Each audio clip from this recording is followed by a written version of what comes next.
Hello दोस्तों, welcome to my channel tips from Ajay. दोस्तों, smart city 2026 को इकोनॉमी पावर हाउस बनाने की रणनीति जो सिडको ने अपनाई है, उसके ऊपर हम डिटेल में चर्चा करने वाले हैं। तो सिडको का ये कदम सिर्फ इंफ्रास्ट्रक्चर तक सीमित नहीं है, बल्कि ये education plus entertainment plus digital plus logistics का एक पूरा अर्बन इकोनॉमिक इकोसिस्टम तैयार कर रहा है। यही वजह है कि रियल इस्टेट में स्ट्रक्चरल ग्रोथ देखने को मिल रही है, न केवल स्पेक्युलेटिव बूम। सिडको यानी city and industrial development corporation Navi Mumbai समेत कई स्मार्ट सिटी और इंफ्रास्ट्रक्चर प्रोजेक्ट विकसित कर रही है।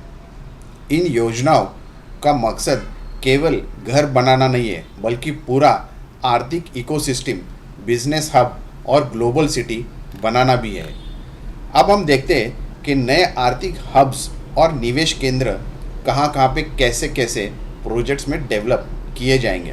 तो जैसे हम पहले देखते हैं एरो सिटी, तो एयरपोर्ट के पास 667 एकड़ में विकसित होने वाला कॉरपोरेट और व्यावसायिक हब 5 सितारे यानी 5 star hotel, shopping, office, MICE यानी बैठक सम्मेलन कार्यक्रम जैसा जोन बनाया जा रहा है।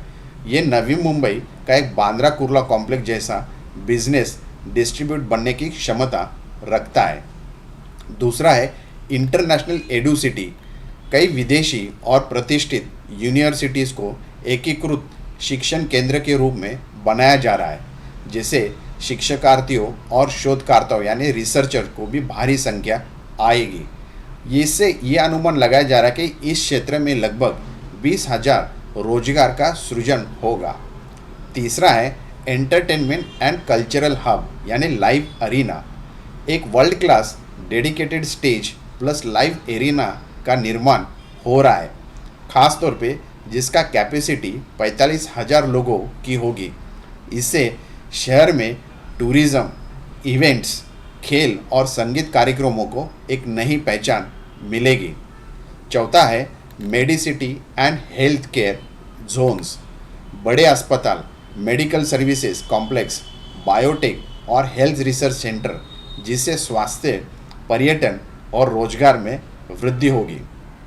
पांचवा जो है ये लॉजिस्टिक और डेटा हब्स हैं। सिडको ने डेटा सेंटर और बड़े लॉजिस्टिक पार्क भी स्थापित करने के लिए एक बड़े MOUs किए हैं, जिससे बाहरी निवेश और हज़ारों नौकरियां मिलेगी। तो दोस्तों, इसी विषय को लेकर हम आगे में डिटेल चर्चा करेंगे कि सिडको की जो इकोनॉमिक एग्रीमेंट्स बनाई गई है, जो ख़ास तौर पे इसकी क्या क्या विशेषता है और इसका क्या महत्व रहने वाला है। तो उम्मीद करते हैं आपको ये वीडियो ज़रूर अच्छा लगेगा और हम इस वीडियो को लेके आगे चर्चा शुरू करते हैं।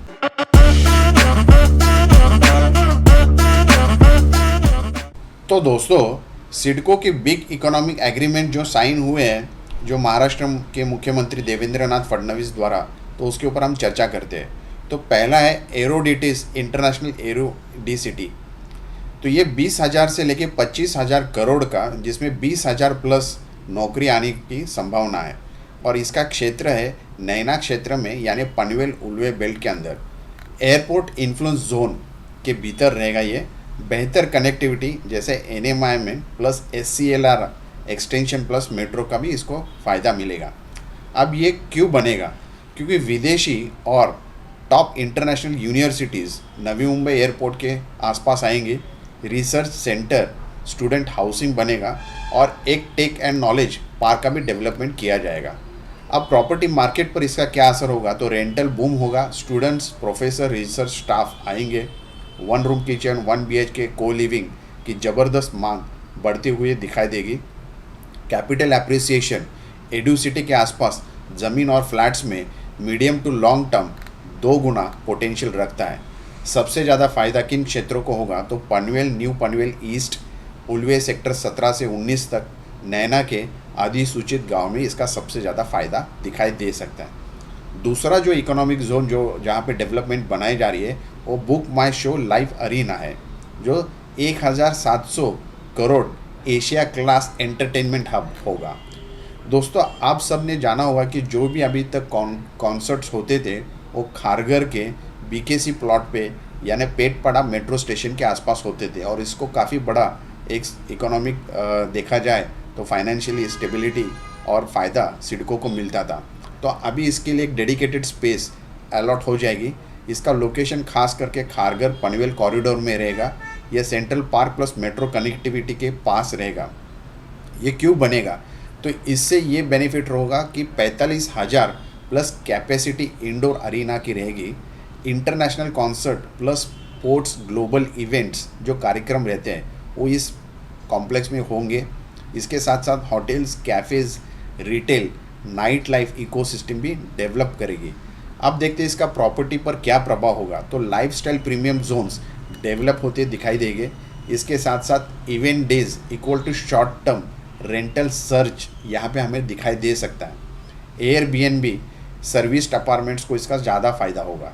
हाई एंड रेसिडेंशियल डिमांड अपने आप बढ़ती जाएगी। आर्टिस्ट, इसके साथ साथ इवेंट प्रोफेशनल्स, एमएनसी एक्सपर्ट्स आते रहेंगे। हाई ग्रोथ एरिया में जैसे खारघर सेक्टर 35 से 37, अपर खारघर, तलोजा फॉल बढ़ते दिखाई देगा। तीसरा जो है यह पंचशील रियलिटी यानी हाइपर स्केल डेटा सेंटर बनने के जा रहा है। ये $3 बिलियन डिजिटल इंफ्रास्ट्रक्चर इन्वेस्टमेंट होगा, और इसकी लोकेशन अगर हम देखते हैं तो द्रोणागिरी जेएनपीटी इन्फ्लुएंस जोन में होने की उम्मीद है। Port plus power plus fibre connectivity zone से ये कनेक्टेड रहेगा। इसका खास अगर हम इसका महत्व देखते हैं तो क्लाउड, आर्टिफिशियल इंटेलिजेंस, फिनटेक, इसके साथ साथ ग्लोबल डेटा होस्टिंग, इससे ये बनाया जाएगा। High security power intensive campus इसके साथ रहेगा, और भारत का ये प्रमुख डिजिटल बैकबोन बनते हुए दिखेगा। प्रॉपर्टी मार्केट असर अगर इसका देखेंगे तो वाइट कॉलर रोजगार यानी एम्प्लॉयमेंट, खास तौर पे आईटी इंजीनियर्स, डेटा साइंटिस्ट और टेक्निक मैनेजर्स ये आते हुए दिखाई देंगे। इसके साथ साथ स्टेबल एक रेंटल डिमांड अपने आप बूस्ट होती हुई दिखाई दे सकती है। Long term corporate leasing speculation नहीं, लेकिन ये स्टेडी कैश फ्लो यहाँ से आते हुए दिखाई देगा। इसके बेनिफिशियरी लोकेशंस अगर हम देखते हैं तो Dronagiri node, उरन JNPT road belt और उल्वे वेस्ट लॉन्ग टर्म प्ले देख सकते हैं यहाँ पे।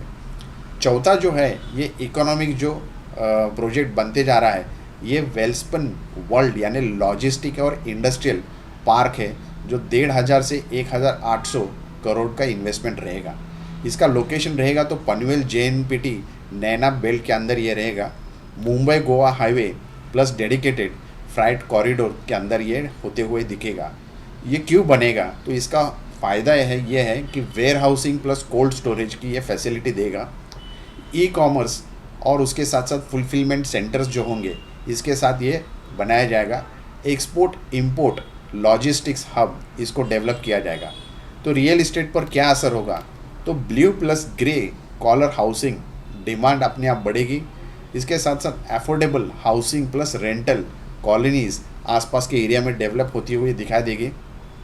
इसके साथ साथ लैंड वैल्यू एप्रिसिएशन जो होगा, इसमें इंडस्ट्रियल प्लॉट्स प्लस आपका मिक्स्ड यूज़ जोनिंग भी बनेगा। और इसका अगर हम देखते हैं हाई इम्पैक्ट जोन की तरफ इसका उभरते हुए देख सकते हैं। तो जैसे ओल्डर पनवेल आउटस्कर्ट्स, इसके साथ साथ आपका नैना लॉजिस्टिक जो गांव है, विलेजेस है, वो डेवलप होते हुए देंगे फेज़ वाइज। और रासायनी पेन बेल्ट ये अलग से अपना एक कॉरिडोर, लॉजिस्टिक कॉरिडोर के हिसाब से डेवलप होगा। तो प्रॉपर्टी की कीमतें और भविष्य की वृद्धि अगर हम देखते हैं प्रॉपर्टी वेल्थ, तो क्यों प्रॉपर्टी की रेंट बढ़ेंगे? तो एयरपोर्ट ज़रूरी है, प्लस बेहतर कनेक्टिविटी की मांग बढ़ेगी। इकोनॉमिक हब्स जैसे हमने ये प्रोजेक्ट अभी जैसे विश्लेषण किया, तो इससे आने से जॉब्स पैदा होगी, खास तौर पे रेंटल और सेल डिमांड अपने आप बढ़ेगी। और जो सबसे इम्पॉर्टेंट है, जैसा हमने बताया, इंटरनेशनल एडोसिटी, एरोसिटी, मेडिसिटी जैसे बड़े प्रोजेक्ट्स के आसपास की ज़मीन की लोकप्रियता तय होती है। तो सिडको द्वारा विकसित बुनियादी ढांचे, रोड्स, मेट्रो, पानी सप्लाई से लंबी अवधि निवेश करने के लिए ये बेहतर होंगे। अनुमानित ट्रेंड अगर हम देखते हैं तो पहले निवेशक को नैना क्षेत्र में लगभग 40 से 60% की भूमि वृद्धि देखी गई है। जैसे जैसे प्रोजेक्ट्स तैयार होंगे, खासतौर पे ये रुझान और मजबूती होने की संभावना दिख रही है। निष्कर्ष में अगर हम बात करते हैं तो सिडको स्मार्ट सिटी 2026 का जो भविष्य है, ये सिडको का स्मार्ट सिटी प्रोजेक्ट सिर्फ आवासीय शहर नहीं है, ये एक बहुउपयोगी आर्थिक हब और निवेश स्थल बनने की एक दिशा में अग्रसर स्टेप है। जैसे ग्लोबल एजुकेशन, बिजनेस और IT hub, international standard live arena और मनोरंजन केंद्र, इसके साथ साथ दोस्तों health care plus logistic network, इसके साथ हजारों नौकरियां और स्टेबल रोजगार के अवसर दिखाई देंगे और प्रॉपर्टी मार्केट में भारी एप्रिसिएशन संभावना है। तो आपको ये देखना है एज ए स्मार्ट इन्वेस्टर कि आपका डेवलपमेंट का जो इन्वेस्टमेंट होराइजन है वो एक आपको 5 से 8 साल का रखना पड़ेगा।